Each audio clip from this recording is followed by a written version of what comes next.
round 9 here. We're going to wrap it up on this one. I was trying to wrap it up on the last one. I just ran out of time. So in the end, go look up Sports Talent by Jim Brown.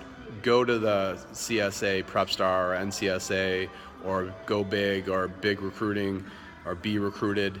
Go to any of those and get yourself organized. Go to the NCAA website. Find out what you need to find out about when you can be recruited, when coaches start recruiting. If you're looking Division III, you can start right now by reaching out to the coach and calling them. They can actually pick up the phone and talk to you.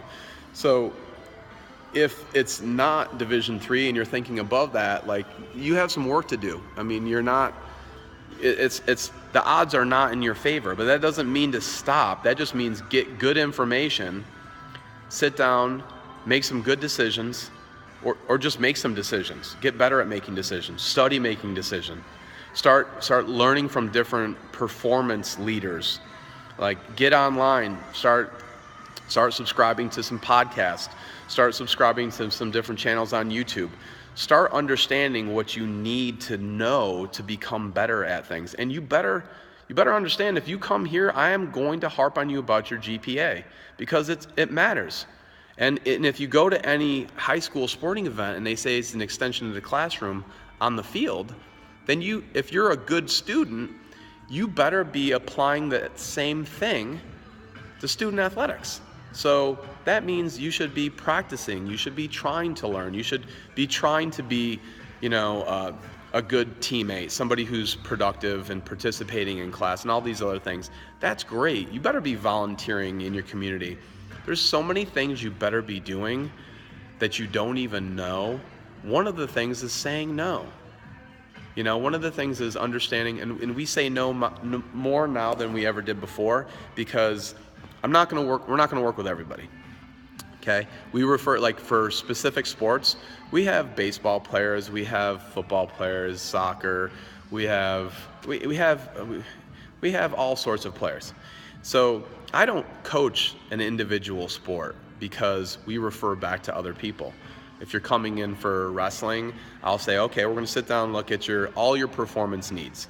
And I would say, all right, if you're looking for some individual coaching, you've got some great options around here. You can get down to Cornell, you can go over to Coach Brian, you can look up Anisam up in Watertown, you can go to Corey over in Sherrill, you can go to Coach Bodo, Coach Mills out towards Phoenix Way. And then you've got the Bearcats have a phenomenal setup. There's just a ton of different options. If you want to head out to Rochester, go out to Coach Burgos's place at G2. So there's so many different options. It's an abundance. So I try to focus on what we're great at, and then I refer people out for the other stuff. And it's important to make sure you surround yourself with the best of the best that are looking to help you, and make sure that you're healthy and sustainable.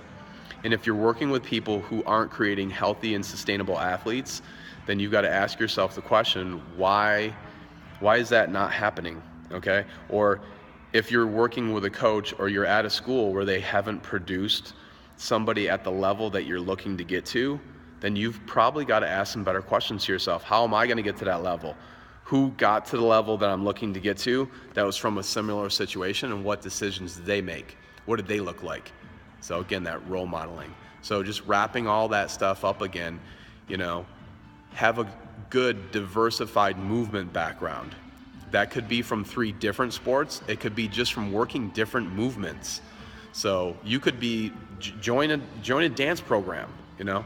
Look up Katie Sanderson. Look up Sandy Stan, Jackie Stan. Like there's so many different things you can do. Do tumbling. There's gymnastics. There's athletic movement that you need to learn. And if you look at the people who are at the high level, that's what they're doing. It's not as much 3 sports as it is different movements. And if you get that movement through sport, that's fine. That's a limited and nearsighted decision, because you're not necessarily always going to get diversified movement through different sports, because they could put you in a different position and then you don't get any movement. So you might go into softball thinking, I'm gonna be in the outfield and blah blah blah, and then you might end up a catcher. You could end up a pitcher. The bottom line is, make better decisions, do the research, and find out what you need to know about where you plan to go. And if you don't have a plan or a clear goal for where you want to be, then wherever you end up is where you were hoping to go at that point. So sit down, take the time, and do yourself a favor, get clear on those goals, map out a project or a plan, and then figure out what the next action is and get to it. And I wish you the best, and there's going to be decisions along the way that are going to probably leave you with some people not patting you on the back. So if you're looking to be patted on the back, aim low, and don't make decisions that are going to rock the boat. Good luck.